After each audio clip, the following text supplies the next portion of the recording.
on the Bleav Podcast Network. Doesn't it? It did. Wilcox with an up and out. Wide open. Touchdown. Israel Troop. Snap to Young. Drops back. Pressure from the edges. He throws near sideline. And it's intercepted. Intercepted. Keely Ringo at the 21. Off he goes. 40, 50, 45, 40, 35, 30. Near sideline. Breaks the tackle. 20, 15, 10, 5. Touchdown. Touchdown. Touchdown. Georgia. Good evening, neighborhood. How about them Dawgs? 32, 18. Let the celebration begin. All right. Hello, everybody. What's happening? It's the Bleav in Georgia Dawgs podcast on the Bleav Network. I'm Corey Burton. Joining me is my man, Israel Troop. Israel, before we really get started, how are things going? How did week 2 go for you guys? Did you guys get this one in? Well, yeah, week 2, finally the first game, it was dry. We won 41-3. It's pretty much it's just a great performance all around. Special teams, all 3 phases, which we'll get into here in a little bit after watching last night's game. But all 3 phases played well. We came together as a team. We got a big one this week against the number 1 team in 4A, Benedictine this week, winning state champion. So they're coming into our house, Memorial Stadium, Friday night. So it'll be a big one. So if you're in Southeast Georgia, you need to head over there to Ware County and check this one out. This will be a battle for the ages. We got shelled last week. We're a very young team. We ran into a buzzsaw of a team who made a deep playoff run last year and returned a lot of players, and was just kind of better than us up front. Our special teams were lacking. So, and excuse me, and our ability to tackle was lacking too. I got a little choked up trying to think about that. So, trying to get that out, I completely understand. Yeah, it was definitely frustrating, but we're brought to you by Bet Online. It is the fastest and easiest way to wager on all your favorite sports, contests, events with first market odds and lines. You can find reviews and news for every league, including Major League Baseball, NFL, NBA, NHL, combat sports, esports, and even golf. So BetOnline continues to be your top online resource for all your sports information, from live in-game betting, props, and futures. So head to BetOnline today or use your mobile device to join today and make your first sports bet. Use our promo code BLEAV50, that's BLEAV 50, to receive your 50% welcome bonus on your first deposit. BetOnline, where the game starts. We got an action-packed show. We got a lot to talk about, a lot to recap in week 1. Is a very, very action-filled week 1, even outside of the SEC.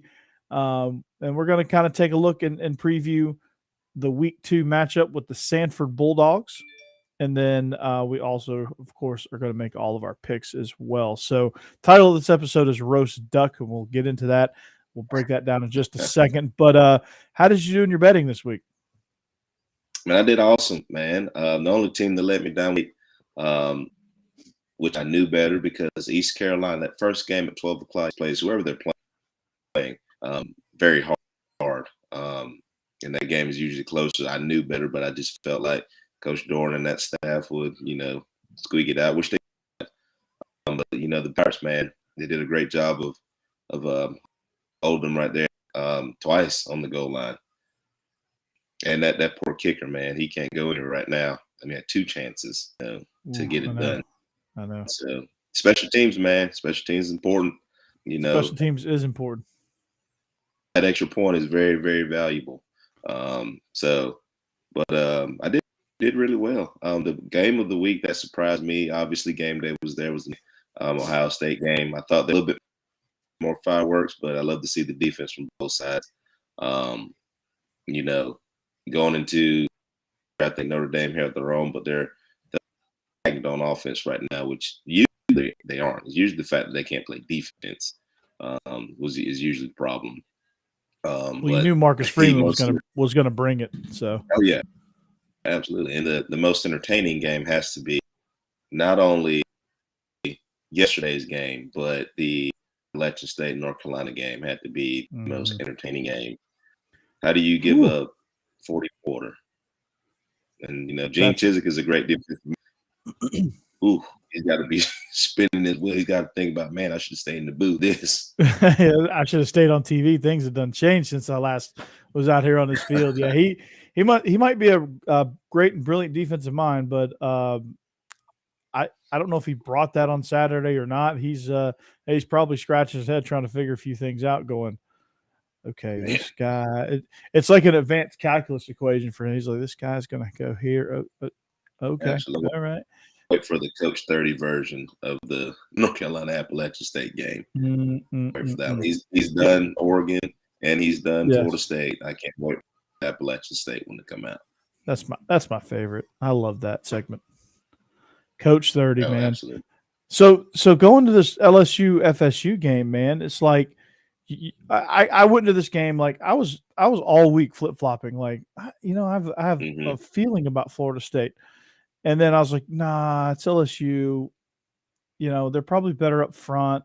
Florida State probably hasn't quite built up their offensive line and defensive lines. They're probably, they'll play hard, but I think LSU is going to come out and probably win by 10 points. And, it's going to be one of those games where FSU's in it, but they're not really in it. And boy, was I wrong. But then on SEC After Dark, I made the decision. I was like, you know what? I have a feeling about Florida State. Something weird is about to happen. And I picked Florida State. I should have put money on it, but I picked Florida State.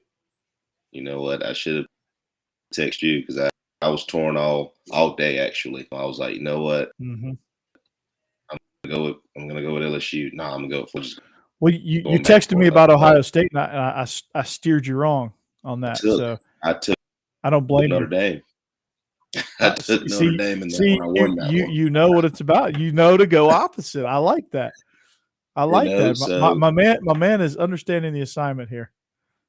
Man, but last night, I mean, I was torn, but that game was phenomenal. I just tweeted just a little while ago before we got on. Despite we know LSU is LSU right now. Coach Kelly's got work, got his work on that. But just watching that game, Florida State is much, much, much improved. From a couple of years ago to where they are now. Coach got with them. The guys are playing hard. And you saw a couple of them were emotional. Saying, you guys don't know what we've been through, which, we see, on Saturday what you guys have been through. So, to see them beat them, like, no matter what rank or how bad the game might look, if you beat an LSU, that means you're doing something good. You beat LSU in the Superdome, which absolutely their hometown. The Superdome used to be Knoll Country because they would always play in the Sugar Bowl. But just to see where they've been, it was great to see that Jordan Travis had command of that offense, and it was great to see that they were better up front. They could actually run the ball defensively. They were making stops. They were making things really difficult for LSU's offensive line. They were harassing Jaden Daniels all night long, and it just looked like LSU was – I don't want to say they weren't prepared, but they just looked way out of sync. Yeah, they just looked sharp prepared for that, I think. Yeah. I think they just thought they were just going to roll the heat. FSU, since Mike Norvell's taken over play calling duties, you can tell how innovative that offense is. They did a lot of great things yesterday. Football. You finally saw the Memphis version, right? Yeah, absolutely. One of the players that I coached a long time ago, Pokey Wilson, scored for him yesterday. So, there you go. Where was Pokey at? Pokey was at Turner County, Ashburn, Georgia. Okay. And you made a stop at Turner. Young Coach Troop. Probably Coach Troop that had less restraint, right? Yes, that was mean, Coach True back then. Me, It's calm, it's soft in my old age, but it was great to see him, bounce back. They bought a lot of recruits and a lot of transfers in. It was good to see him, finally show, hey, I'm still here. I can still ball and get 2 touchdowns each night. So I'm happy for Florida State. When Florida State's good, that makes the state of Florida that much more interesting. Because all 3 teams won this weekend. So yeah, let's talk about. It's amazing to see how everything goes. Well, I'll tell you that the cocktail party is going to be fun, right? Florida look good. Absolutely. Tickets have already gone. I was trying to get me and my wife going. That's my birthday. Yep. Oh yeah. Into my birthday, and so they're already like $1,000 higher just because what we did to Oregon and what they did to Utah. Yeah, I mean it's Utah did everything right in that game except for the final play. Like Cameron Rising, Tavion Thomas, that offense just moved the ball at will. But that very last decision was crucial. And both defenses, and I think it was a product of it being humid, the weather and things like that, being first game, both teams kind of out of shape defensively. But AR-15 is about as difficult as they get. And he doesn't like to be called AR-15 anymore. But Anthony Richardson is about as difficult as it gets to defend because dude is tall. He has a cannon. He can run. I mean, it's like he takes 3 strides and he's 20 yards downfield, and you're just like, whoa, what the hell happened here? Man, he's a grown man playing the quarterback position. Very DeMarcus Russell-like when he was at LSU, commanding of the offense. I think he's he's faster. I think he's a better athlete. Fast. Absolutely. Just that back there. Just kind of reminds me of DeMarcus Russell. But he did some things Saturday night.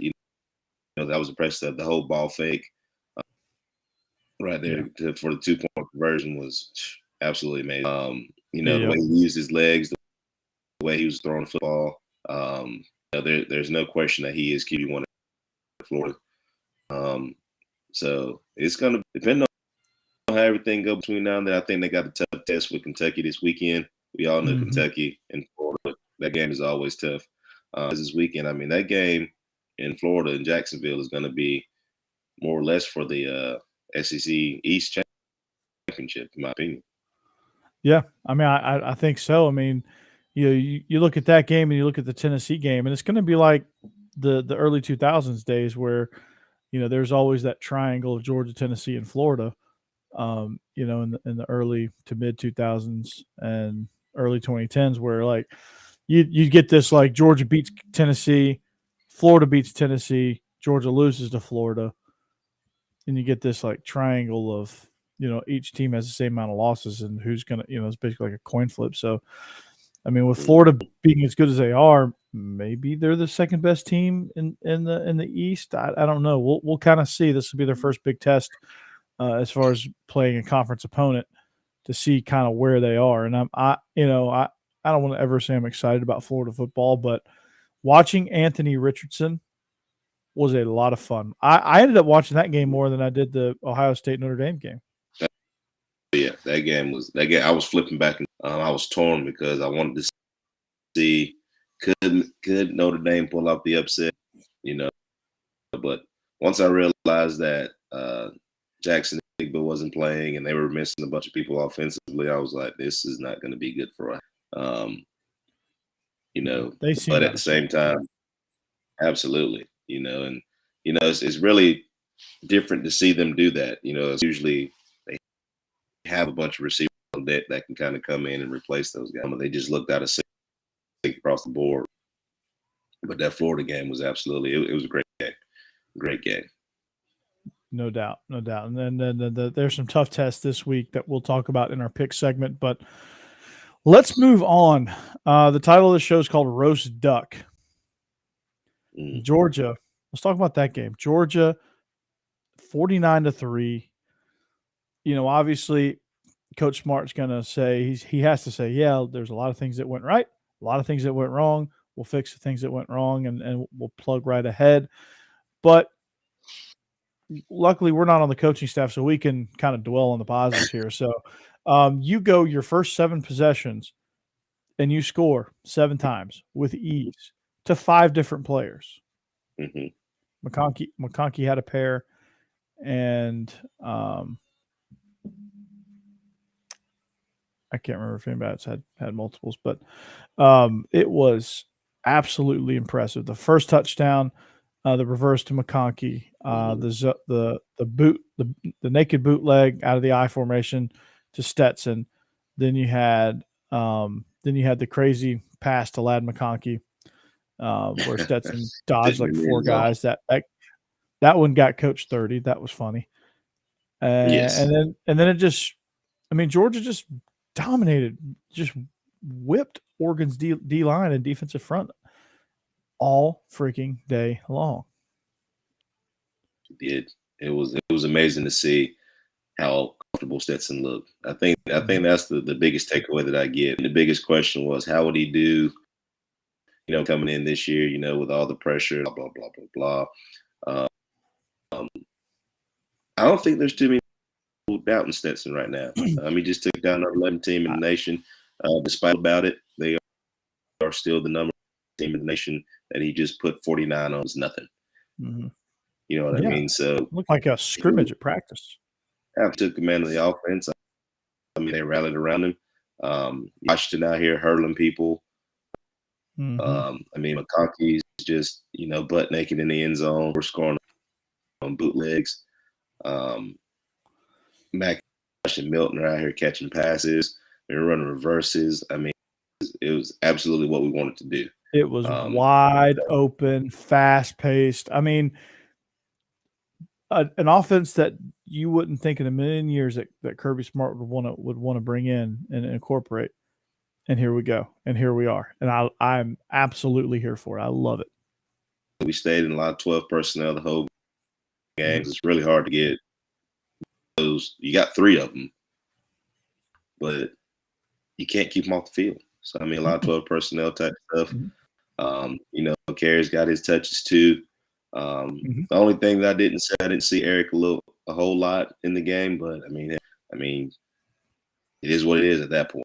It's kind of it is. We just this horse, and we're gonna see, how it goes kind of flow of the game. So we just look great. Got to see Mims in there. I think Van Pran did a great job commanding the offensive line. Our offensive line just completely dominated Oregon. Oh my God, Roderick had a great game.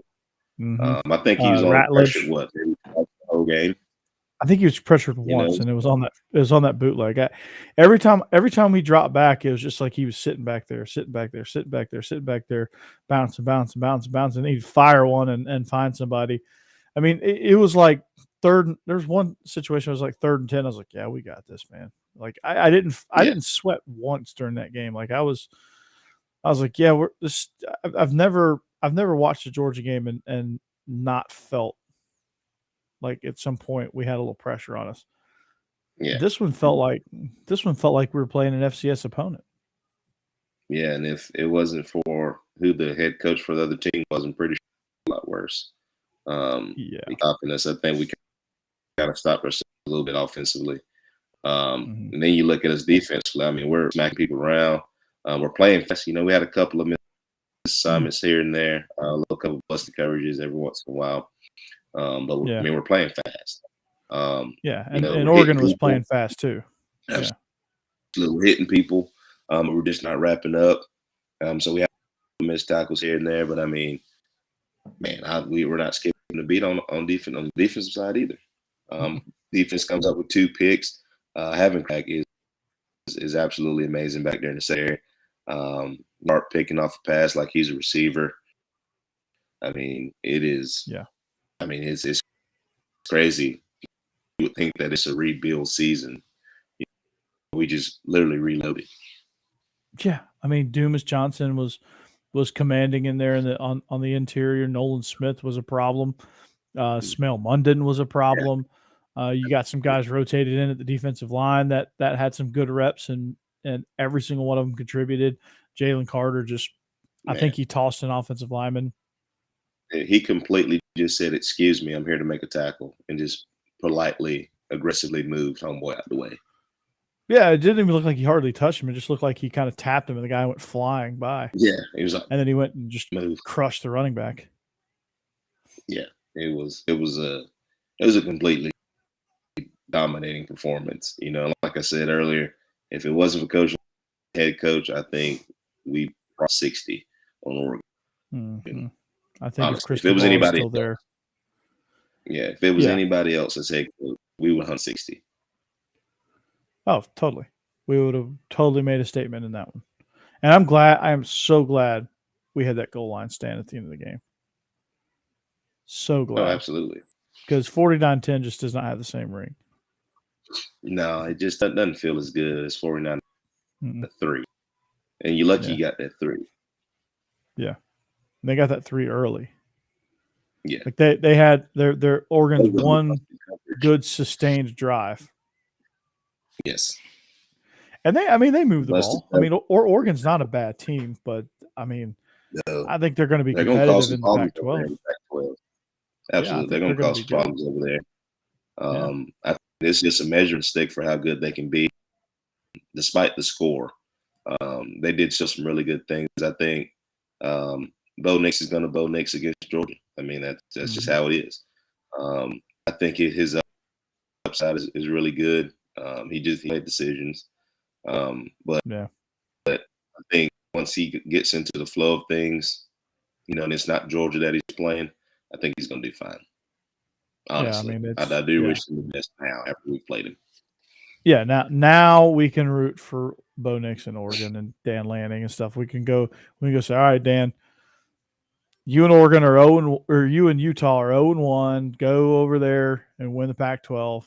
Get your title. But I picked Utah to get in the playoff, and maybe they still have a chance because they could run the table in their conference, which is very possible. So, but yeah, I'm super excited about this team. I just you think coming in, like, you're never really sure. Like, you hear things from practice, and you're never really sure if this team is going to be complacent based on winning the national championship, and they come in and get off to a sluggish start where it looks like we're kind of just still celebrating from this past January, and it didn't appear that way at all. And that's a credit to Kirby and his coaching staff for just making them believe that, hey, this is the new season. What are y'all going to do? And this is, and I'm not saying that that's going to mean we're going to win the conference and we're going to win the Natty and all that stuff, but it just means we're off to a really damn good start and got Samford this week, South Carolina next. And that we'll kind of see where we're at, going to South Carolina, which is hell's waiting room. You'd think that we were 3-9 the way Coach Smart was coaching on Saturday. Mm-hmm. I mean, he is jumping up and down. He's hot. And the kids fed off that. You would have thought the score was the other way around. He coached for sure. He had a good sleep after that game. Mm-hmm. He probably got on that bus and passed out. Absolutely. So, I mean, just a dominating performance. It's good to see. We all knew that they weren't going to be complacent, but we didn't think it would go to to come out and put up 49 and scoring for 7 possessions of the football game. 7 series, 7 touchdowns. I mean, Stetson incompleted 5 passes, if I'm not mistaken. He threw for over 300 yards, and one of them was a throwaway. Yeah. So I mean, it's one of those things to where how much better can we get after this? Yeah, I mean, they say the needle points up always after the first game. That's a scary thing. But if you want to get in the chat, go. If you're watching us via Facebook or Twitter, go over on to our YouTube channel at Bleav in Georgia Dawgs and subscribe. Jump into the chat. DGD is here. My man Robert Reynolds is in the chat. He's with us. If you want to join, by all means, your comments new comments will display here if you guys can read the little overlay thing. So all of our social information is scrolling down below. So with an opponent like Samford, you go from such an emotional high against Oregon, such build up to explode to a 49-3 victory. What is when y'all had a huge opponent to start, right? Y'all had when you played 09 was when y'all played Oklahoma State, right? Mm-hmm. Who did y'all play next after that in 09? Man, it was Oklahoma. We didn't play anybody big again until 11, if I'm not mistaken, Boise. The year before that, in 8, it was 7. Might have been 7. We played Oklahoma at home. Oklahoma State at home. So yeah, so in that 2000, when you were there, all the big games that you played, 2009. I'm looking at this 2009 schedule. Y'all went straight from Oklahoma State to South Carolina to Arkansas. we didn't get any time to let it sink in. Oh my God! I'm looking at this schedule that you guys played. It went at Oklahoma State, home against South Carolina, at Arkansas, home against Arizona State, which was a monsoon game. Then home against LSU. That was the AJ Green celebration penalty, bogus celebration penalty, where he just glanced up in the corner. Yeah, and then we ended up losing that one.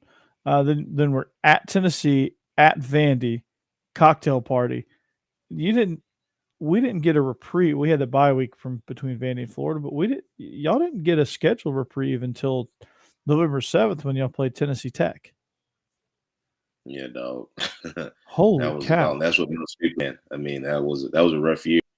Not just from us in general, but just from a schedule standpoint. All those teams were. Yeah. Oh my God! Like you had number 9, number 4, number 1, Florida. Number 7, Georgia Tech was number 7 that year. Mm-hmm. That was the year Georgia Tech won the ACC and went to the Orange Bowl. That was it. Yeah. Beat them at their place. That was the we run this state game, right? It ran for like 4,000 yards against them. Yeah. Yeah, I remember that one. I was like, oh my God. This is awesome. Then y'all played A&M in the Independence Bowl. But yeah, I mean that was, let's see.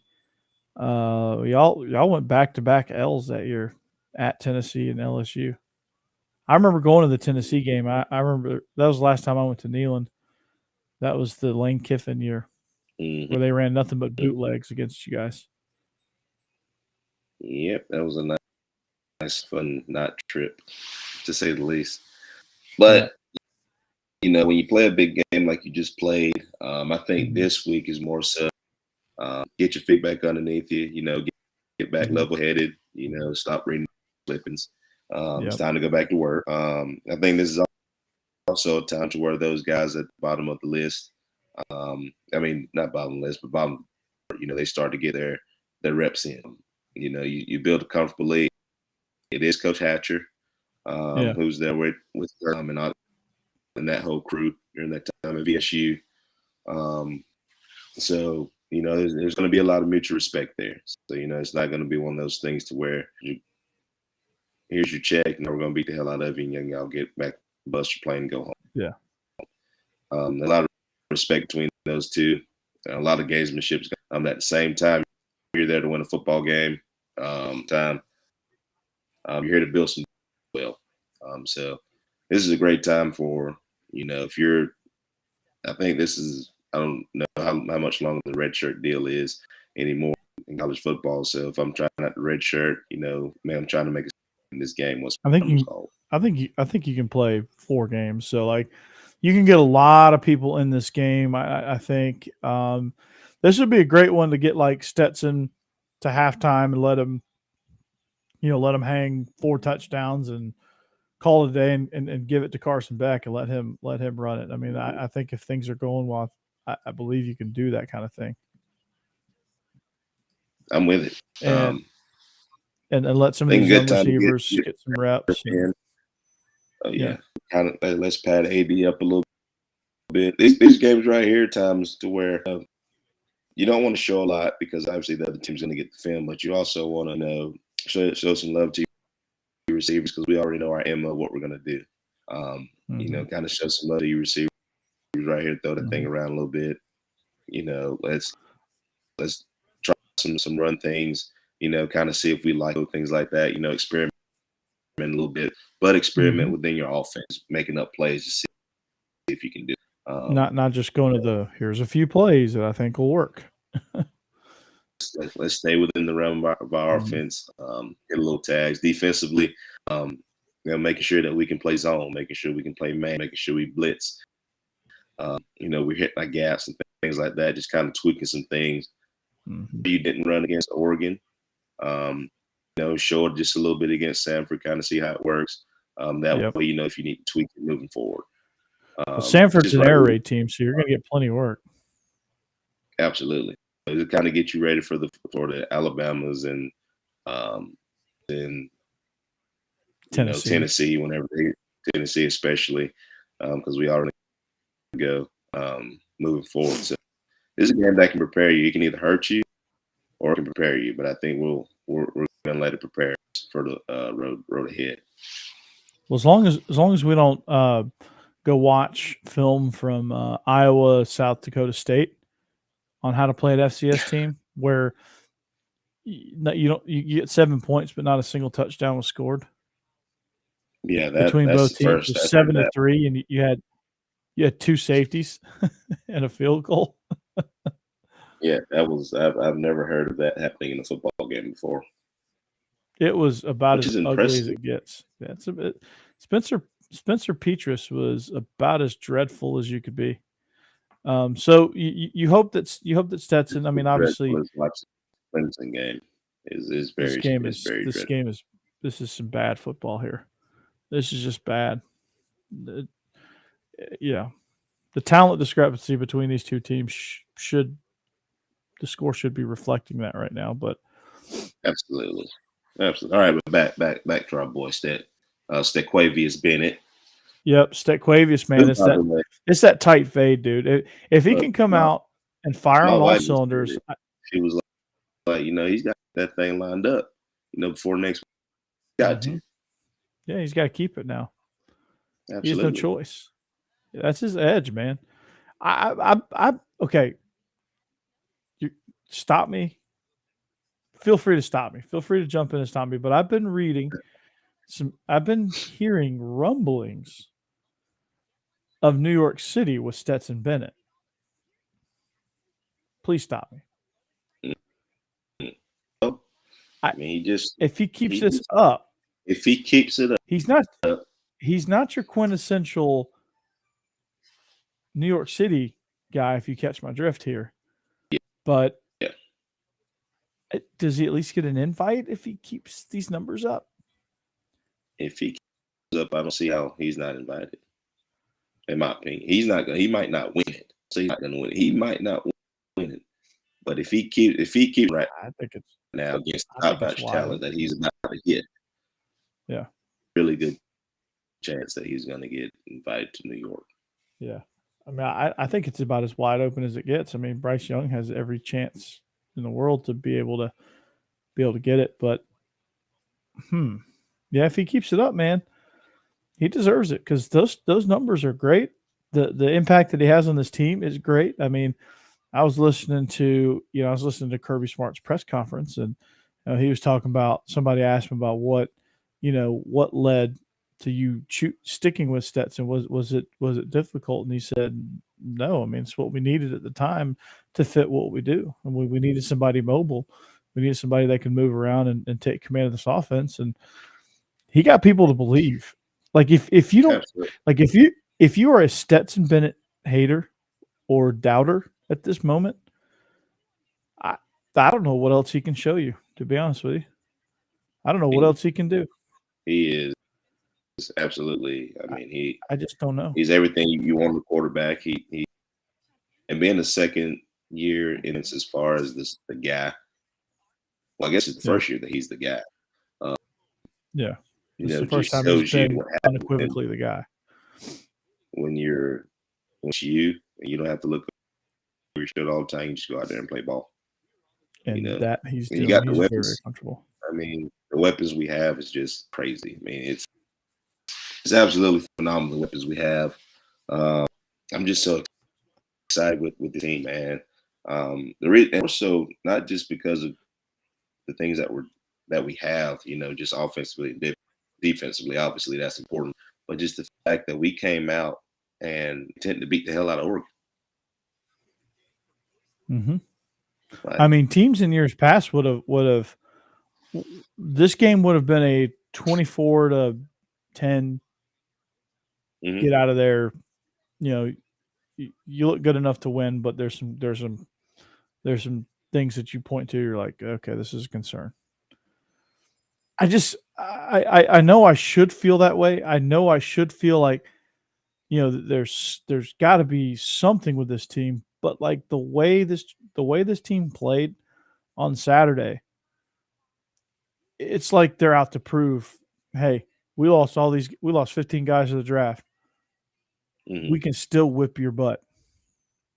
Yeah. I don't care if you have one ass cheek and 3 toes, man. We're still going to kick your ass. Like, did they listen to him? Did MCDC come down and talk to him pregame? Did he come down there and motivate him a little bit? But whoever did I mean, it, this team, we appreciate it.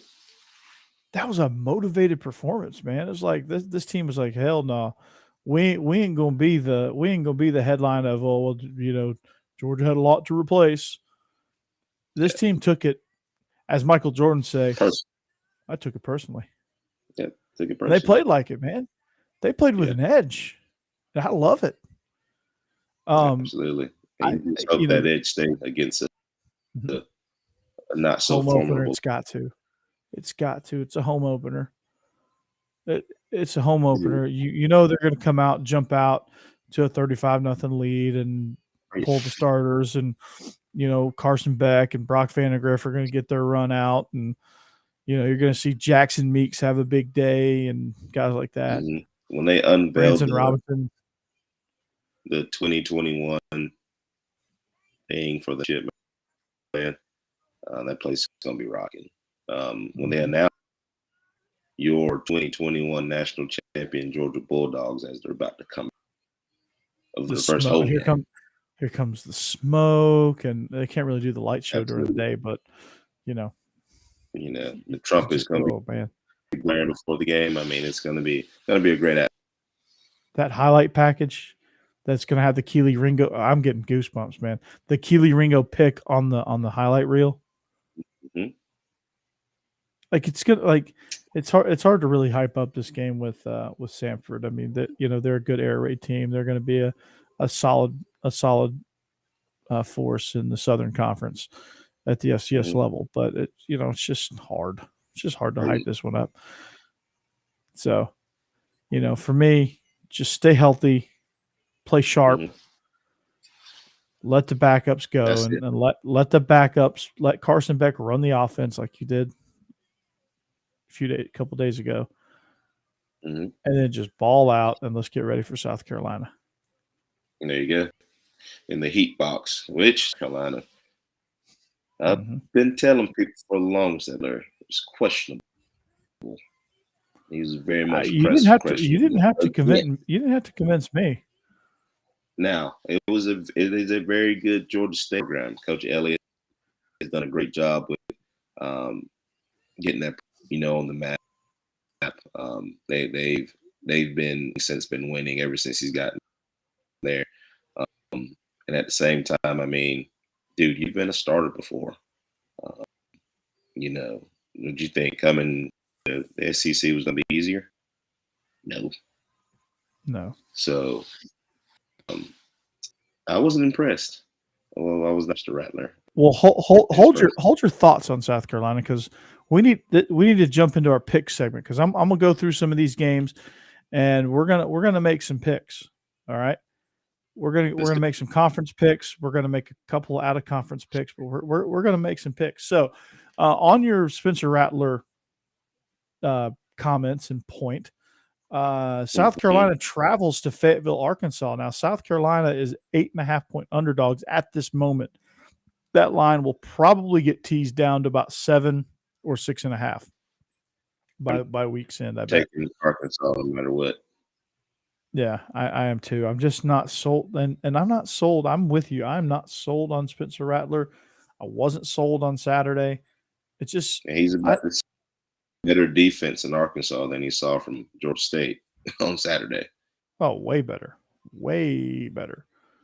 But that's a noon kick. UNC Georgia State. UNC. I picked this game for one reason. The over is set at 68. I don't care about the line. The over is set at the over under is set at 68. That's tough. Georgia State. I gotta go with UNC. I think they've been playing football.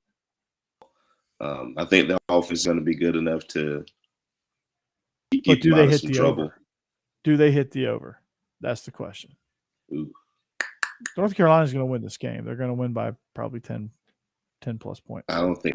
Do they hit the over? I don't think.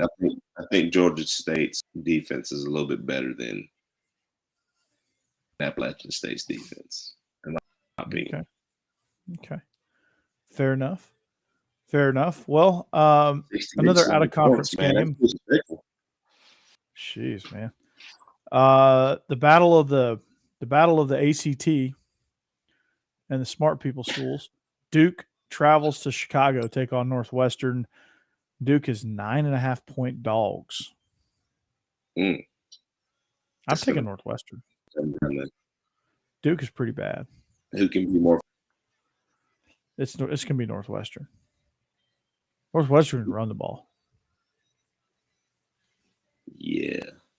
I'm going to go with Duke. I'm going to go with Duke on this one. Okay, go with Israel.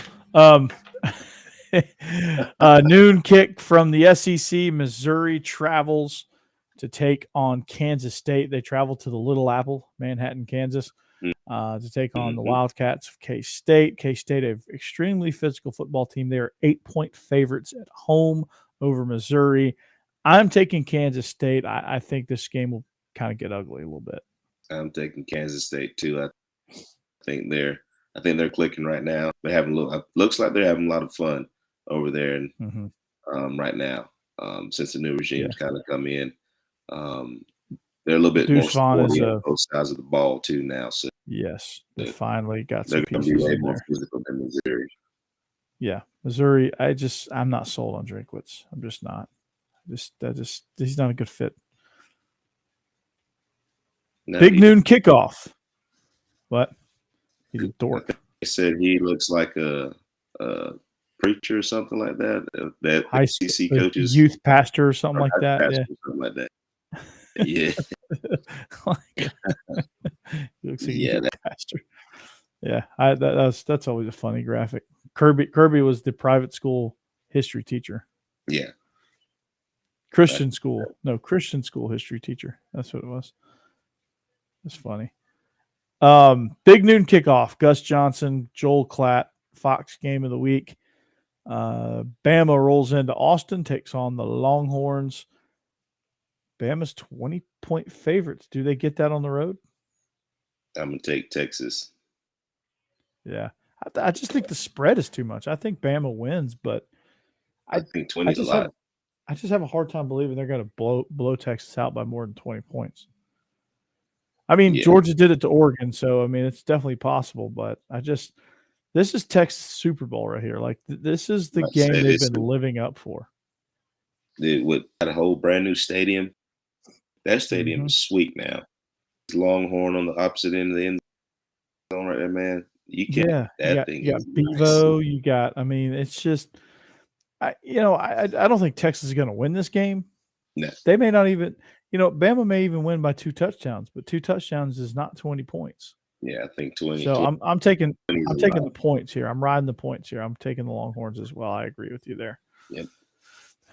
All right, Vanderbilt rolling, man. Mike Wright is a track star. I mean, they had a significant weather delay, and I think that allowed them to lose focus. And Elon scored probably way more than they should.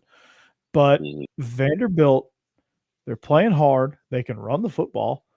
Much improved year 2 under Clark Lee. They're 8-point underdogs at home against Wake Forest. Wake Forest comes in without Sam Hartman. Does Vandy have a chance? I think they do. I think Vandy has. I'd have to watch Wake a little bit more, but if they played right now, I think Vandy's playing some inspired football. It's going to be a scary team, down the road right here. I feel like because they're playing. Mm-hmm. Yeah, they are. Mike Wright is a special dude, and he's gaining more confidence. He's getting more comfortable, which is a scary thing because his running ability is out of this world, man. He's fast. He's lightning quick. If Wake Forest had Sam Hartman, I would say Wake Forest, no doubt. Yeah, because he is that kind of quarterback. Like Yeah. like I had him pegged as ACC Player of the Year before he went out. Yeah, he's a game-changing type of guy, but without him, that offense doesn't smooth. So I think it does chance to kind of, do some good things in this football game. Yeah, I'm taking Vandy here. Can you imagine Vandy starting the season 4-0? Do they get ranked at that point? No, dog, they still ain't played nobody other than Wake Forest if they beat them. That'd just Played be Hawaii. hilarious. Hawaii just got mugged on by Western Kentucky this weekend. So yeah, catch. No, but just to troll everybody, they should rank them like 25th. That would be funny. That would be funny. That would really piss off this next team. The Vols traveled to Accenture Stadium. I think that's what it's called now. Used to be Heinz Field. They take on Keaton Slovis and the Pitt Panthers. They make a return trip to Pittsburgh. They are 7-point favorites on the road. Hendon Hooker had a great start to the season. They had a 59-10 beatdown of Ball State, who I think were MAC champions a year ago, if I remember correctly, without looking it up. Tennessee got stomped by Pitt last year. Mm-hmm. Can they return the favor, or is Pitt going to be a tough opponent at home? This spread? 7. 7 in Tennessee's favor. Yes, and the over 65.5, and I'm tempted to take Tennessee and the over. I think I'm gonna take Tennessee here, but I also think that it might be a little bit closer. I think it's going to be a 3-point ball game. The fact of this tempo is all good if you get first houses. And Pittsburgh defense is pretty sporty. They're pretty good. I think their defensive line are top notch. I know that for a fact. Yeah, so they can get the Hooker. It's picked to win it. Yeah, it is going to be a long night for those guys. I think Pitt has a good chance of winning the ACC. I think in watching all the ACC teams in action, Florida State and Pitt jump out to me as the best 2 teams in the ACC at this moment. Yeah, and I think when Miami's a team, I think we'll kind of see what they're about once they play a real. They played Bethune-Cookman, I think, so it's hard to gauge anything off of that. But I do think they have some promise. But Pitt won convincingly in the backyard brawl. Even if the score was close, I feel like they were in control of that game the whole way. Obviously, Florida State, we talked about that earlier in the show. So I'm taking Tennessee here. I'm going to take the over because it's going to take that. It's going to take them hitting the over for Tennessee to win this game and to cover. So that's my pick. Wisconsin, Appalachian State coming into A&M. Appalachian State's plus 17. They gave UNC all that they could handle. A&M looked rough with Haynes King. A, do they go with Max Johnson? And B, does App State have a chance to not only cover but pull the upset here? After what they did and their struggles on offense, I think App State has a chance to winning this ball game. At least covering. Yes. I think but they also might I think they have a cover. really I think good they can chance cover. of winning this ball game. Yeah, I mean, I think A&M. Chase Rice, man. Yeah, he just kind of think he had a moment right there at the end, but they just played North Carolina well and take this weekend. Defense not, but also they did. No, but they played Sam Houston State. And Like that game that's shouldn't have not been as good. much of a struggle as it was. Absolutely, especially with your defense playing. Mm-hmm. Which gives me hope for Appalachian State. Now, Appalachian State wins. I think Texas A&M wins, but I think Appalachian State covers. Yeah, 17 is a lot of points for someone who just hung 61 on a Power 5 opponent. I know. And then you look at Jefferson right now. That spread, that one was 24. Mm-hmm. Yeah, I took him for 22. I need him to tighten up right about now. Yeah, and it looks like they're kind of getting control of it now. Washington State at Wisconsin. It's an interesting matchup. Washington State plus 17. Wisconsin favored. Wisconsin looked a lot better. Graham Mertz is finally kind of looking like the quarterback that he was at the beginning of the season 2 seasons ago when they played Illinois and beat the dog crap out of them. Yeah, it looks like such a random matchup, at least. It is. That's why I thought it was interesting. But I think Wisconsin, the physicality of how their brand of football, and it's right. Yeah. So you know Camp Randall. what's going to happen. You know what's going to happen in Wisconsin on campus that night. So I'm taking Wisconsin wholeheartedly right here. Oh yeah, I'm taking the Badgers for sure. They're going to cover that. Plus some. Braylon Allen had the longest touchdown run in school history with a 96-yard scamper against Illinois State. So here's one that I want to talk about this one because it's hilarious. Because Iowa is so awful, so bad on offense. They host the Cyclones. Iowa's 3.5-point favorites. The over-under set at 41. The I'm going to repeat that. Iowa State, right? Yeah. Iowa State's going to win that ball game. Iowa State's going to kill them. Iowa can't score. Iowa can't move the ball. Yeah. They can't. And when they do, they can't make the field goal. Like, they're bad. You haven't even sniffed the end zone yet. No. The only unit to sniff the end zone was the defense, and they did it twice last week. They got safeties. 2 defensive safeties. Like, not even a special team safety. 2 defensive safeties. Yeah, I'm taking Cyclones. Yeah, dog.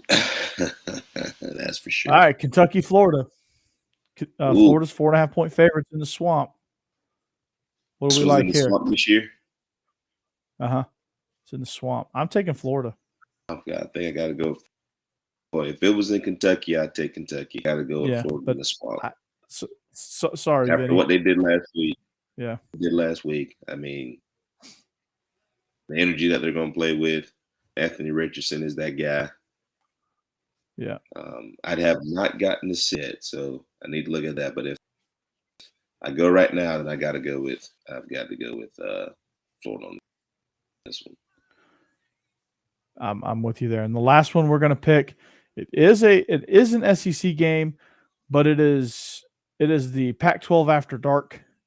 It is the 11th. It'll be an 11 p.m. kick for you, Israel.